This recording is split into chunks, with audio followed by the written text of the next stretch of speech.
Anumang sugat ay napaghihilom ng panahon, subalit ang pagpapatawad ay ibinibigay lamang sa taong nagsisisi at humihingi ng tawad.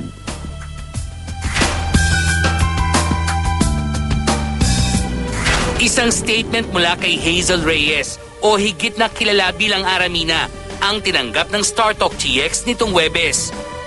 Nakasaad sa naturang pahayag ang pagkumpirma ni Ara na nag-text sa kanya ang kapatid na si Christine Reyes upang makipag-ayos.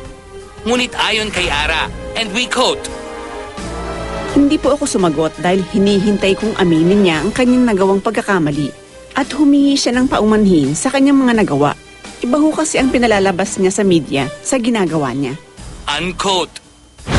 Giit ni Ara, and we quote again, Matapos niya ako i-text ng pakikipag-ayos ay pinagsisigawan naman niya ang mami namin. Yun po ba ang nagsisisi? Muli ipinagtanggol ni Ara ang kanyang sarili sa ginawa niyang pagdedemanda ng kasong libel laban sa kanyang kapatid. She further states, and we quote again, Ginawa ko lamang po ang tanging paraan na nakita ko upang matigil ang ginagawa niyang paninira sa akin at upang mabigyan siya ng leksyon. Kaya po ako nagsampa ng kaso. Unquote. Bagamat tumigil na raw ang paninira sa kanya ni Christine through text, hindi umano naramdaman ni Ara ang pagsisisi nito sa kanyang ginawa.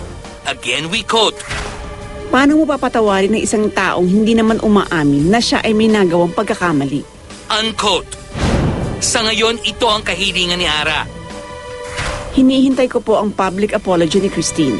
Sabihin niya sa publiko na ang mga sinabi niyang paninira sa akin ay hindi totoo. Kapag nagawa na niya yon, marahil ay maaari na kami mag-usap upang maibalik ang dati naming relasyon na siya mismo ang sumira. Anumang sugat ay napaghihilom ng panahon, subalit ang pagpapatawad ay ibinibigay lamang sa taong nagsisisi at humihingi ng tawad.